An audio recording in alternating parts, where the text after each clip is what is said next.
Hi all எல்லாரும் எப்படி இருக்கீங்க?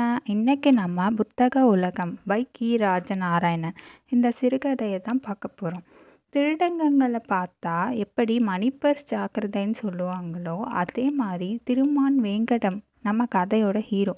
இவரை யாராச்சும் பார்த்தா புத்தகங்கள் ஜாக்கிரதைன்னு சொல்லுவாங்களாம்.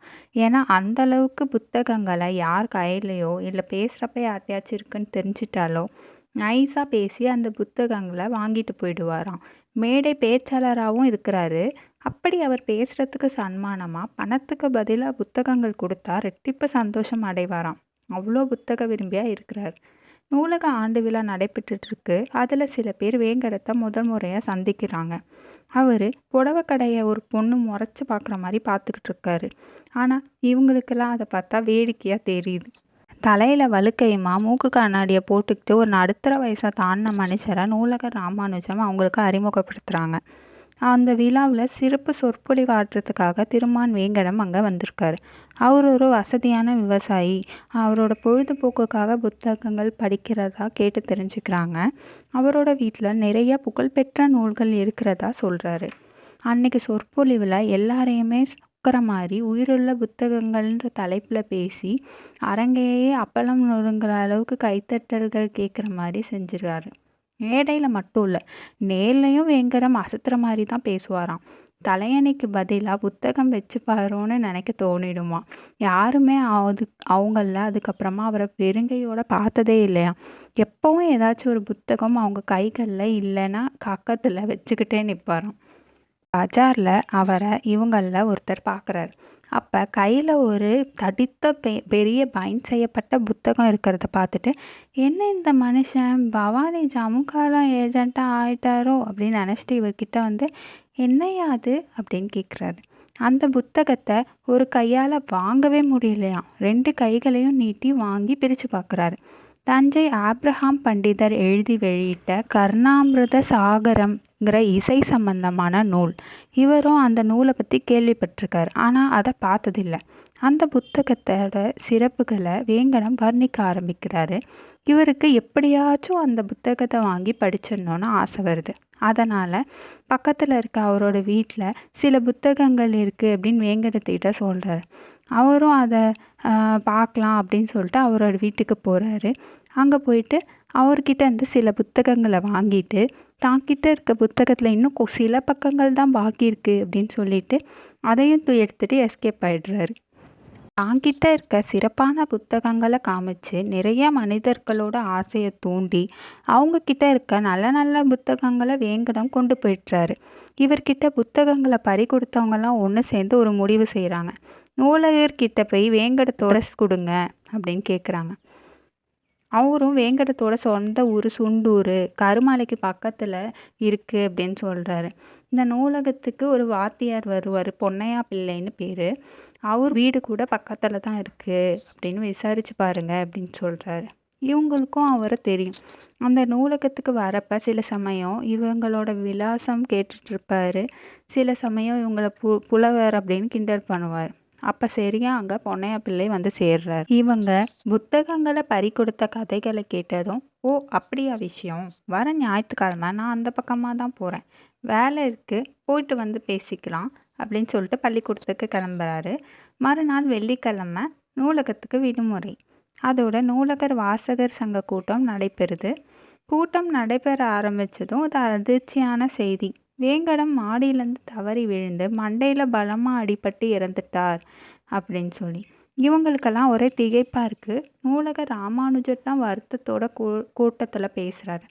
அதோட இந்த நூலகம் இவ்வளோ சிறந்த மேன்மை பொருந்திய வாசகனை, ஒரு அற்புதமான பேச்சாளனை, உயர்ந்த மனுஷனை இழந்துடுச்சு அப்படின்னு சொல்கிறாரு. அவரை பிரிஞ்சு வாடுறவங்களுக்கான வருத்தங்களை தெரிவிச்சுக்கிறாரு. எல்லாரும் ஒரு நிமிஷம் எந்திரிச்சு மௌன அஞ்சலி செலுத்திட்டு கிளம்புறாங்க. அன்னைக்கு சாயங்காலம் இவங்கெல்லாம் புத்தகம் படிக்க மனசு இல்லாமல் முனிசிபலில் பார்க்க மெதுவாக நடந்து போகிறாங்க. இந்த புத்தகங்களையெல்லாம் விட்டுட்டு போக எப்படி மனசு வந்துச்சு அப்படின்னு பேசிட்டு போகிறாங்க. அப்போ அவங்களுக்குள்ள வேங்கடம் மேலே கோபமோ கடுப்போ எதுவுமே இல்லை. புல் தலையில் அமர்றாங்க. அப்போ ஒருத்தருக்கு ஒரு யோசனை வருது. வேங்கடம் சேர்த்து வச்ச புத்தகங்கள் எல்லாம் இனிமேல் யாருக்கு பயன்பட போகுது? அவரோட நினைவாலயம் அமைச்சு அங்கே எல்லாருக்கும் பயன்படுற மாதிரி அமைக்கலாமே அப்படின்னு சொல்கிறார். எல்லாருக்கும் அந்த யோசனை பிடிச்சு போகுது. சனிக்கிழமை சாயங்காலம் அவர் ஊருக்கு போய் துக்கம் விசாரிச்சுட்டு அந்த யோசனையை பற்றி பேசிட்டு வரலான்னு போகிறாங்க. பொன்னையா பிள்ளையை காணோமே, அவர் இருந்தால் அவரோட வீட்டை கண்டுபிடிக்க கொஞ்சம் வசதியாக இருக்குமே அப்படின்னு யோசிக்கிறாங்க. அப்போ தற்செயலாக அந்த பக்கம் பருத்தி வியாபாரி போகிறாரு. அவர்கிட்ட விஷயத்த சொல்கிறாங்க. அவர் ராத்திரி ஆயிடுத்து, இனிமே போய் எங்கே தங்குவீங்க, நாளைக்கு காத்தால போய் பார்த்துட்டு வாங்கோ அப்படின்னு சொல்கிறார். ஞாயிற்றுக்கிழமை காலையில் இவங்க ரயில் நிலையத்துக்கு போகும்போது பயங்கரமாக மழை வர மாதிரி இருக்குது. கடம்பூர் ஸ்டேஷனில் இவங்க இறங்குறப்போ சரியாக மழை பெய்யுது. கோடை மழைங்கிறனால பயங்கர இடியும் மின்னலுமா இருக்குது. பயங்கர காத்தடிச்சு ஒரு சில மரத்தையெல்லாம் விழ வச்சப்புறம் ஹோன்னு பேரிரைச்சலோட மழை கொட்டுது. பார்க்க அருவி மாதிரி இருக்குது. இவங்க இதில் எப்படி போகிறது அப்படின்னு திகைச்சிட்ருக்காங்க. பொன்னையா பிள்ளை வராரு. முழுசாக நனைஞ்சு சகதியாக நின்றுக்கிட்டு இருக்காரு. ஜின்னிங் ஃபேக்ட்ரியிலேருந்து அவங்க நேற்று பார்த்த அந்த பருத்தி வியாபாரி அதிகாலையிலேயே ஆள் மூலமாக சொல்லி அனுப்பியிருக்காரு இவங்கெல்லாம் வரப்போகிறத. அதை ஓடி வந்தேன் அப்படின்னு சொல்கிறாரு. அவரோட உடைகள் எல்லாம் பிழிகிறாரு. ஏங்கடத்தோட ஊருக்கு போக வேண்டிய அவசியமே இல்லை, எல்லாம் முடிஞ்சு போச்சு, வாங்க முதல்ல காபி சாப்பிட்டுட்டு அப்புறமா விவரம் சொல்கிறேன் அப்படின்னு கூட்டிகிட்டு போகிறேன். விவரங்களை பொன்னையா பிள்ளை சொல்ல சொல்ல எல்லாருக்கும் ஆவலும் திகிலும் எகிரிட்டே போகுது. அதுவும் இல்லாமல் அது கருமலை கிடையாது, குருமலை, சுண்டூர் கிடையாது, செண்டூர் அப்படின்னு சொல்கிறாரு. அதை கேட்டு இவங்கெல்லாம் திகைச்சு போகிறாங்க. வேங்கடத்தோடு சேர்த்து அவர் சேகரித்து வச்ச புத்தகங்களை எல்லாம் கூடவே போட்டு கொளுத்திட்டாங்க அப்படின்னு சொல்லிட்டு நிறுத்துறார். என்ன, இன்னொரு தரம் சொல்லும் அப்படின்னு பதறாரு கதிர்வேறு செட்டியார். இவரும் மறுபடி சொல்கிறார், என்னையா சிறுகதை ஆரம்பம் மாதிரி தொடங்குறீங்க அப்படின்னு சொல்கிறார்.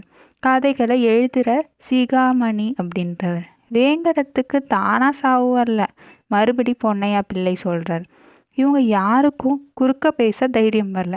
நேற்று செண்டூருக்கு போயிருந்தேன்.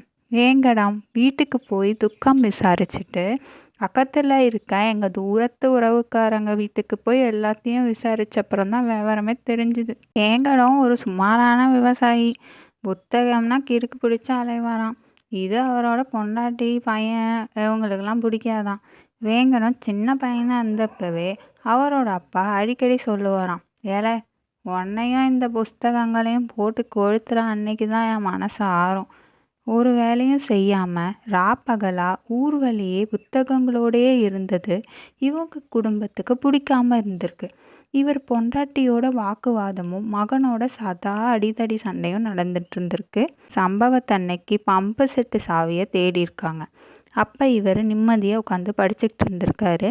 நேரமாயிட்டா கரண்ட்டு நின்றுடும், நேரங்காலத்தோட தண்ணி பாய்ச்சணும். அம்மாவும் பையனும் ஏதோ தேடுறாங்க. பார்த்துட்டு புத்தகங்களுக்குள்ளேயே மூழ்கியிருக்கார். அப்போ அவர் மகன் எரிச்சலோட, எப்பா சாவியை பார்த்தீங்களா அப்படின்னு கேட்டிருக்கான். இவரும், சாவியா, அந்த புத்தக ஷெல்ஃபில் இருக்கு பாரு அப்படின்னு சொல்ல, மனைவி பரீட்சைக்கு படிக்கிற புள்ள, அதை கொஞ்சம் எடுத்து தரக்கூடாதா அப்படின்னு கேட்டிருக்காங்க. அப்போ ஷெல்ஃபில் இருந்த அவரோட புஸ்தகங்களை எல்லாம் மகன் இழுத்து தள்ளி விடுறாரு. இது வேங்கடத்துக்கு கோபம் வர வைக்குது. எது பண்ணாலும் சாதாரணமாக இருக்கவர் புத்தகங்களை தொட்டால் அவரால் தாங்கிக்கவே முடியாது. வேகமாக எழுந்து வந்து மகனை காலாலே ஒரு எத்து விடுறாரு. அவனும் இவரை திரும்பி அடிக்கிறாரு. ஆத்திரம் தாங்கலை இவருக்கு. மூளையில் சாத்தியிருந்த உலக்கையை எடுத்து அடிக்கலான்னு ஓங்குறாரு.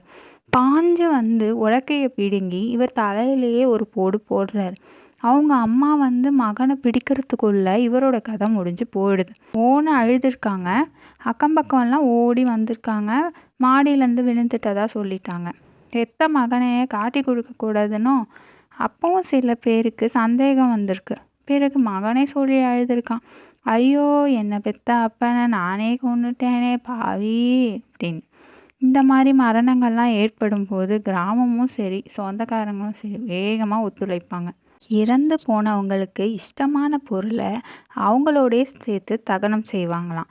அவசரமாக சுடுகாட்டுக்கு புறப்பட்ட காடி வண்டியில் தேய்ந்து போன கலப்பை குத்திகள், பருத்தி மார்க்கெட்டுகளோட வேங்கடம் அவர் வாழ்நாளெல்லாம் சம்பாதித்த புத்தகங்களும் போகுது. அங்கே கொண்டு போய் புத்தகங்கள் எல்லாம் நல்ல முறையில் அடுக்கி வச்சுட்டு அதுக்கு மேலே அவரோட உடம்பை வச்சு எரிமூட்டுறாங்க. பொன்னையா பிள்ளை வேங்கடத்தோட வீட்டுக்கு போய் பார்க்குறப்ப அவர் மனைவி மகன் ஷெல்ஃப் பக்கமாக கையை காட்டி, புத்தகம்னா சாப்பாடு தண்ணி எதுவும் வேணாம் அவருக்கு அப்படின்னு சொல்லி கண்ணீர் விடுறாங்க. மூளையில் ஏதோ பேப்பர் கிடந்துச்சு. பொன்னையா பிள்ளை மடியிலேருந்து நைந்து கசங்கி போன அதை எடுத்து அவங்க முன்னாடி பிரித்து நீட்டுறாரு.